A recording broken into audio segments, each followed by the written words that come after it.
Bom dia a todos. Primeiramente, eu quero dizer a vocês que eu estou muito feliz e muito honrada pelo convite para participar desse encontro tão especial, onde finalmente a gente está tendo a oportunidade de conversar sobre determinados assuntos que nos angustiam, que nos preocupam. Então, é uma oportunidade muito importante para nós todos, e principalmente para a Biblioteca Nacional, que eu estou aqui representando, que sofreu amargamente com algumas dessas situações. Eu optei por conversar com vocês a respeito do que nós aprendemos com essas situações adversas. Como é que nós nos preparamos para que essas coisas não tornem a acontecer com o nosso acervo, né? E, para isso, eu vou fazer uma rápida... vou lembrar rapidamente os principais eventos, pelo menos os mais recentes, que foram tão traumáticos para nós. Bom, em 2004, entre 29 de abril e 7 de maio, a Biblioteca Nacional foi visitada por dois pesquisadores que consultaram diversas obras raras e importantes na divisão de iconografia e que depois nos causou grande preocupação, porque 6 dias depois o Laércio Rodrigues de Oliveira foi preso aqui em São Paulo e imediatamente a gente reconheceu nele aquele pesquisador que tinha frequentado durante, eu acho que 6 dias, acompanhado de um outro cidadão, a divisão de iconografia da casa. Levantamos imediatamente todas as planilhas que ele havia preenchido, que ele havia consultado. Foram 31 obras, e nessas 31 obras ele havia dilapidado 14 delas, né? Então, basicamente, imagens do Brasil do século XIX, a maioria gravuras, né, de grande importância. E esse foi, assim, o primeiro grande impacto que a Biblioteca Nacional sofreu nos tempos mais recentes. Até então, nós não havíamos tido essa experiência de um ladrão profissional, daquela pessoa mal intencionada que vai lá justamente para furtar, para retirar do acervo coisas encomendadas, né, por colecionadores e por receptadores. Enfim, essa foi uma situação difícil. 2004 foi um ano que nos marcou de maneira muito negativamente. Como se não bastasse, em 2005, a Biblioteca Nacional teve uma grande greve que foi de abril a julho. Nesse período, foram furtados 1.096 peças da divisão de iconografia, entre elas 751 fotografias, muitas pertencentes à coleção Tereza Cristina Maria. A coleção Tereza Cristina Maria é uma das únicas coleções do país nominadas como Memória do Mundo pela Unesco. Então, vocês percebam a importância do material que foi subtraído da casa. Fotos valiosas de cidades brasileiras e, em lugar de muitas delas, foram colocadas imagens antigas sem valor. E, quando você tinha 2 exemplares, apenas o exemplar número 1 foi levado. Até hoje, só 116 peças foram recuperadas desse acervo. Eu vou ler um texto pequeno aqui para vocês, que faz parte de um relatório que foi feito na ocasião, por conta do furto, que diz o seguinte: não havia sinal de arrombamento. Os autores do furto trabalharam com sutileza, escolhendo autores e temas, esvaziando álbuns, substituindo fotografias para que o crime só fosse descoberto algum tempo depois. Quer dizer, foi uma ação estudada, foi uma ação premeditada, e é uma coisa que nos impacta de tal forma até hoje. Nós temos servidores da área que, até hoje, não conseguem falar com menos apaixonados sobre o assunto, foi muito difícil realmente. Só se deu conta do furto, desse furto monumental ocorrido em 2005, quando um pesquisador veio solicitar consulta a algumas fotografias. É bom que se registre que, durante a greve, havia um piquete na porta da Biblioteca Nacional e os funcionários eram acompanhados de segurança até para utilizarem os sanitários. Entravam o presidente, a diretoria, os secretários, né, as secretárias e segurança da casa. É um processo ainda em andamento, pouca coisa se recuperou, mas essa é uma ferida que ainda sangra na instituição. Vamos adiante. Em 2010, nós tivemos o furto de exemplares do Tico-Tico na divisão de periódicos. Esses exemplares, esses almanaques, foram roubados pelo Leonardo Jorge e a sua gangue, o seu grupo, né, ele costuma atuar acompanhado de algumas moças e, por exemplo, na UF nós fomos roubados por ele e havia, inclusive, a participação de uma criança. Então, aquele tumulto que se cria e, naquela situação, as coisas passam por você. Bom, eu acho importante dizer aqui para vocês também que o bibliotecário, em alguns momentos, a ele se atribui a culpa ou, talvez, a não atenção necessária ou o não total cuidado que ele poderia ter com esse acervo. Mas é muito complicado, porque você se vê envolvido em todas as etapas dessas situações. Em novembro de 2014, nós fomos convocados pela Polícia Federal e nós fomos em diligência na casa de um colecionador da Zona Sul, infelizmente não posso falar o nome, onde foram recuperados 45 fascículos da revista O Tico-Tico, um número do Jornal Nacional de 1873 e 2 fascículos da revista Romântica, pertencentes à Biblioteca Nacional, fora outras inúmeras obras pertencentes a outras instituições. A minha amiga Carla, que está aqui na primeira fila, participou dessa diligência também, e é uma situação muito difícil para nós, né, bibliotecários. A gente não é treinado para isso. É uma violência para a gente também, aquela coisa de você, tipo, 5 horas da manhã, está batendo na porta, mas a gente faz isso. A gente se vê nessas situações. Então, o que eu quero dizer para vocês é que o furto não se encerra no momento em que você dá por falta daquilo que foi subtraído. O furto continua.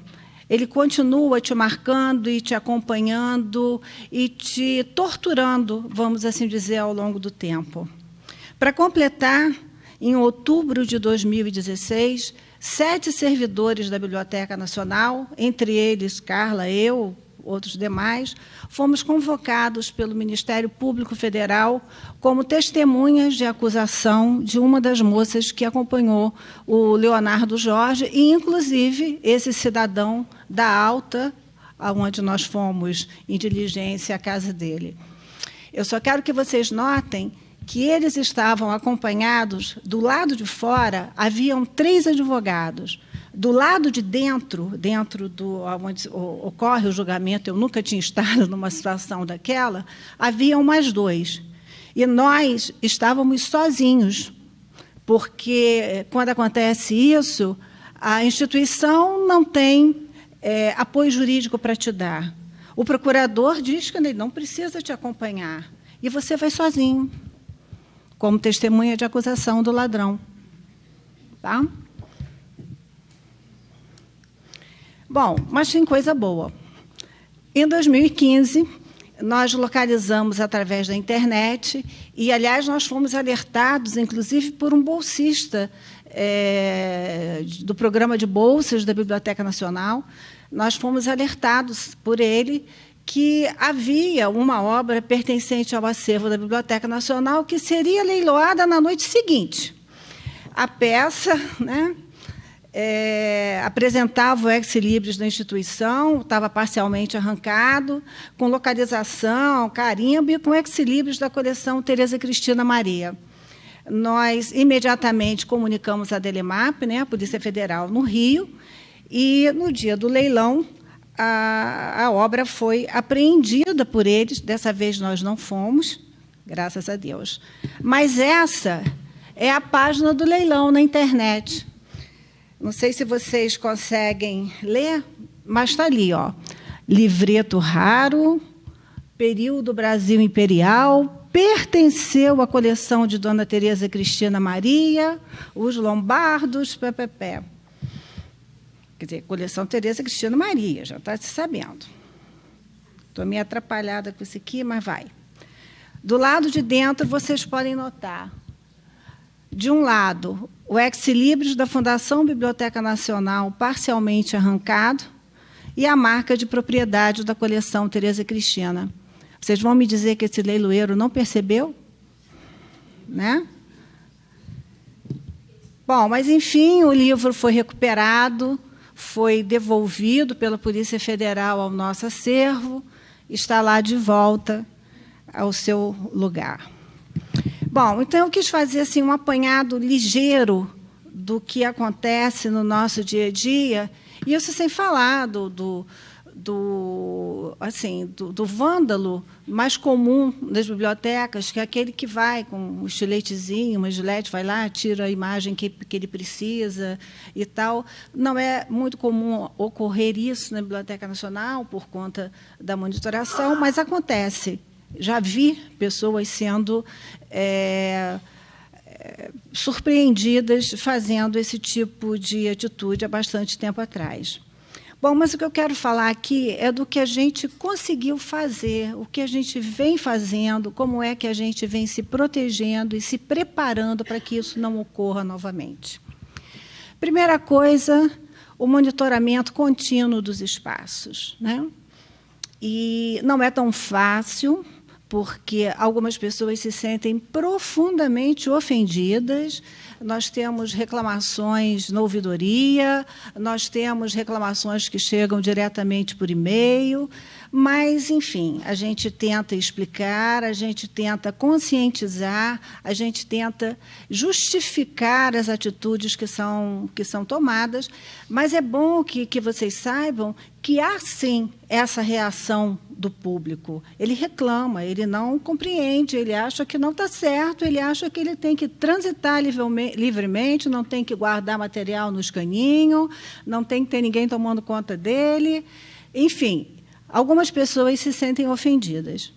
Bom, mas, dentro dessas medidas, no monitoramento contínuo do espaço, a nossa primeira atitude foi a implementação de câmeras de segurança, sensores de movimento e central de monitoramento e o detector de metal na entrada principal. Esse detector de metal foi colocado por conta das Olimpíadas e permaneceu lá, e a gente achou que está funcionando, porque, inclusive, já que estamos conversando sobre as ocorrências que normalmente a gente não tem oportunidade de explicitar e de falar, nós tivemos uma manifestação ali no centro do Rio, em que as pessoas invadiram o saguão principal da biblioteca. Nós estávamos completamente despreparados para aquilo, saímos trancando todas as portas de área de acervo, saiu todo mundo para o saguão.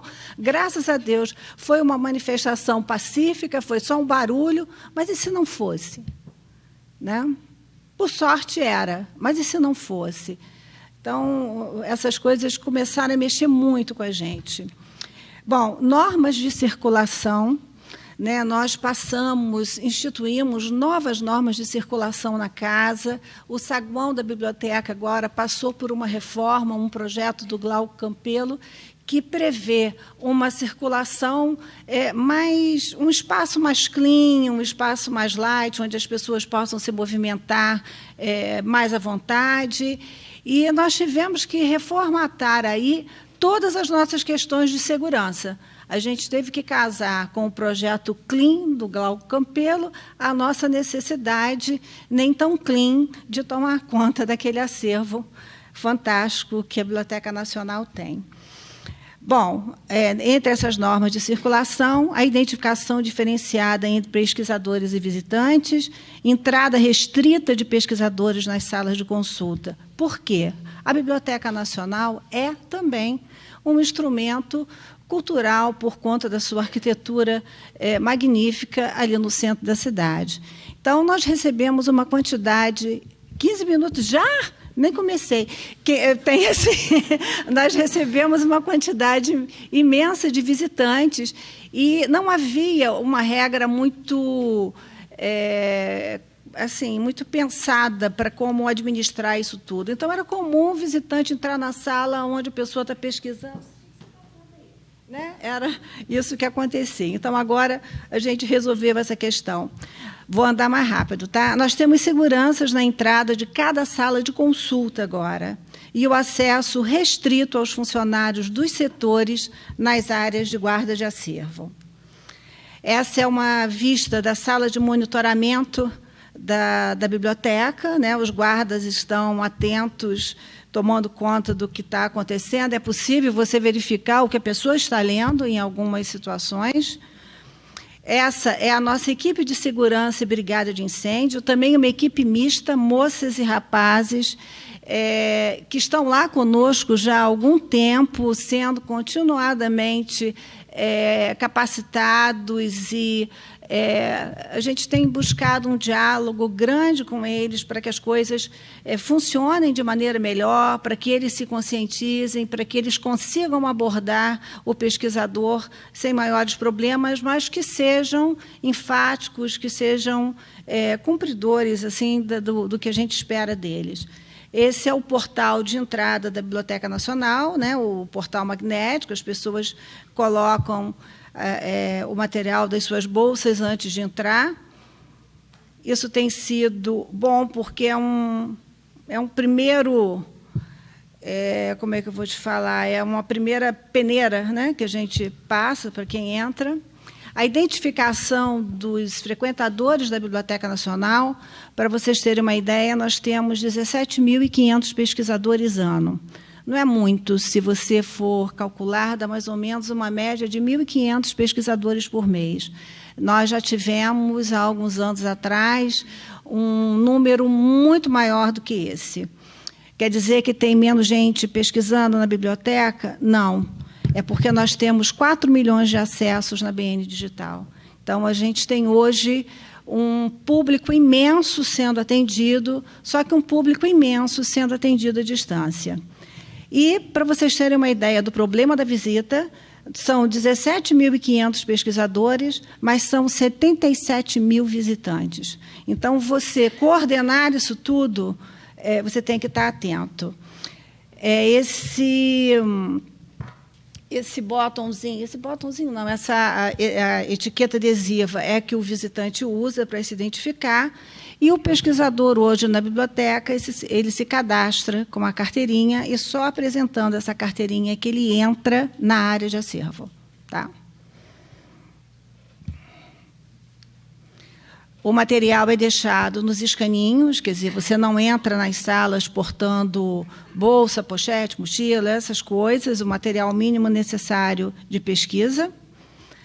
E nós temos um guarda ou uma guardete em cada porta de entrada da área de acervo. Nós temos agora uma porta de vidro que permite que o visitante tenha uma visão dos espaços de leitura sem incomodar o pesquisador. E é dessa forma que a coisa vem funcionando e melhorou muito, porque o filtro do guarda na porta, além dele orientar o usuário em muitas situações, ele nos resguarda bastante. Lá vai eu rápido. Gestão de acervos. Tratamento técnico do acervo geral e especial, né? Nós temos essa incumbência. Inventários, que é uma prioridade da casa. Gestão e controle de acesso às áreas de armazenamento, atendimento ao público e as iniciativas de preservação, que é o acondicionamento, reprodução e divulgação. Os inventários são continuados na Biblioteca Nacional, são metas institucionais. A própria AGU cobra da gente anualmente o inventário. Nós temos por obrigação o inventário desse acervo. Só para vocês terem uma ideia desse acervo, de obras gerais, são mais de 2 milhões de peças, de referências, 8.000 títulos, de publicações seriadas, são 350 mil volumes em 17 quilômetros de prateleiras só no prédio sede, porque nós temos um prédio anexo, no Cais do Porto. De manuscrito, 900 mil documentos, cartografia, 22 mil mapas, além de 2.500 atlas, música, 450 mil peças, das mais diversas. O acervo de música está hoje totalmente encapsulado no 3º andar do prédio do Palácio Capanema, cuja obra começou e...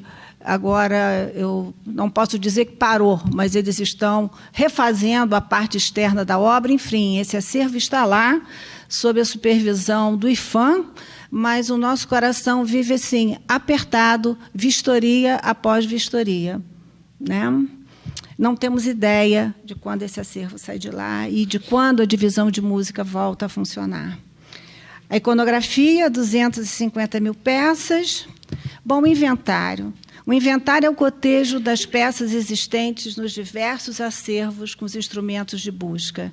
Ele gera a possibilidade de saber com precisão a quantidade de peças existentes no acervo, além de mostrar em que situação elas se encontram, se há danos ou se houve extravios. Esse processo inclui ainda a atualização de dados e, em 2016, foram inventariados 140 mil peças do acervo da BN. Além do atendimento ao público do processamento técnico dos acervos, nós temos a preocupação também de garantir o correto armazenamento dessas peças. Nós estamos num prédio inaugurado em 1910, que já não comporta mais, né, o acervo que nós temos. Nós recebemos por depósito legal cerca de 2.000 volumes de obras gerais por mês e em torno de 5.000 fascículos de publicações seriadas. Isso sugere que, por ano, o acervo, mal e porcamente, porque eu não estou contando música, não estou contando nada, só livro e periódico. O acervo é acrescido de 24.000 volumes de livros e 60.000 fascículos de periódicos. Algumas imagens das áreas de consulta. Nós temos um problema também, os acervos especiais, as equipes de acervo especial, elas são as responsáveis também pelo tratamento técnico desses acervos. Então, é uma área que mistura guarda, processamento técnico e atendimento ao público. Você tem que estar atenta o tempo todo, né?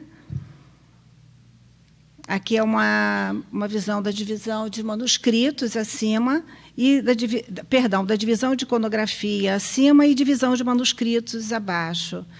Aqui uma visão da divisão de obras raras, aonde, quando o acervo a ser consultado é de grande importância e de grande valor, a consulta é feita lá dentro, juntamente com o pessoal que faz o processamento técnico. O usuário que me desculpe se ele se sentir cerceado, mas é do nosso lado ou não é, né? E, do outro lado, vocês veem uma parte da divisão de cartografia, onde são tratados os mapas. Aqui, uma visão dos armazéns de periódicos. Ao fundo, a divisão de manuscritos. Aqui, o armazém de obras gerais. Tá? Novamente, armazém de periódicos, uma outra visão, com a clarabóia, alguns dos arcases da divisão de manuscritos, as mapotecas da divisão de cartografia, que são exatamente as mesmas que a gente utiliza na iconografia para guarda de material. E uma coisa assim importantíssima, que eu considero talvez o nosso grande ganho em 2016, que foi a grande quantidade de normas expedidas, promulgadas e validadas pela Casa. São as nossas instruções de serviço, todo mundo lá, todas as divisões têm, e as normas versam sobre circulação, reprodução de acervos, empréstimo de obras para exposições, avaliação e recebimento de doações, registro patrimonial e atribuição de marca-propriedade. Eu estava falando com o Cataldo, que eu agradeço imensamente a ele, porque foi a partir de uma conversa que nós tivemos que a gente resolveu, olha só, vamos carimbar tudo sim, acervo raro, iconografia, tudo vai passar a ter a marca da biblioteca, utilizando a tinta indelével da Biblioteca do Congresso, eles mandam para a gente, quer dizer, agora para retirar a nossa marca do acervo tem que cortar, não tem outro jeito, né? As exposições, só para finalizar, porque eu não vou conseguir falar tudo o que eu queria, mas as exposições são uma questão extremamente perigosa, extremamente difícil para nós na Biblioteca Nacional. Nós somos muito demandados com empréstimo de peças do nosso acervo para exposições. Vou contar só um caso para vocês. Mestres da Gravura, uma exposição belíssima que percorreu todo o país, com 171 peças das mais raras da coleção da Biblioteca Nacional. Quando ela foi para o Recife, esse material dormiu no pátio da TAM, havia sido registrado como quadro, não como obra de arte. E das 13 caixas, 6 foram arrombadas. Graças a Deus, nenhuma das peças foi subtraída, mas isso fez com que nós pudéssemos ter, finalmente, o fôlego necessário para instituir uma normativa de empréstimo de exposições do ponto de vista técnico, porque a gente não pode esquecer que tudo na vida pública tem dois lados. Tem o técnico e o político, e, às vezes, o político é mais poderoso que o técnico.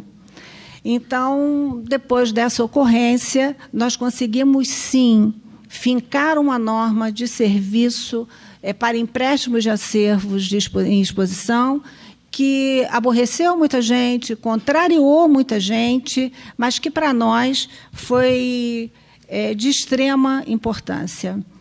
Bom, a digitalização de acervos da Biblioteca Digital conta com 2 milhões de registros já disponíveis, a Hemeroteca Digital com toda a nossa parte de jornais, e, através da digitalização, é possível que a gente tenha acesso às obras mais belas, mais raras, mais preciosas, sem esse perigo maior, né? As coleções de jornais, as coleções de revistas.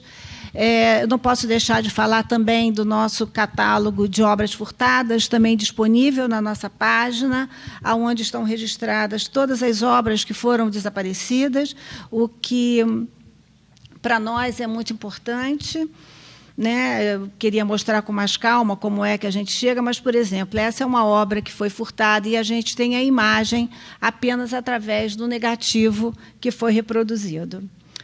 Bom, e não posso deixar de falar também do grupo de trabalho de combate ao tráfico ilícito de bens culturais. No mês passado foi realizada uma reunião em Brasília com o pessoal da Interpol, com o pessoal da Polícia Federal e representantes de várias instituições culturais. E eles nos colocaram algumas recomendações muito importantes. O rigoroso controle de segurança, o inventário atualizado de todos os acervos, tem que inventariar sempre, sim, quando chegou aqui, começa de novo, né? A digitalização dos acervos, atenção à plataforma online, porque muitos dos bens culturais são vendidos pela internet, a inclusão no banco de dados da Interpol dos bens desaparecidos, quer dizer, uma base única de bens desaparecidos, unir forças, condutas práticas e efetivas, e mais vale prevenir do que remediar, né? Um grande trabalho, um exaustivo trabalho de prevenção que tem que ser feito. E não posso deixar de falar aqui do Planor, do Plano Nacional de Recuperação de Obras Raras, que conta hoje com um cadastro de 226 instituições e que está sempre disponível a orientar, a ajudar, a partilhar experiências, a conversar, sempre que for solicitado. Obrigada, gente.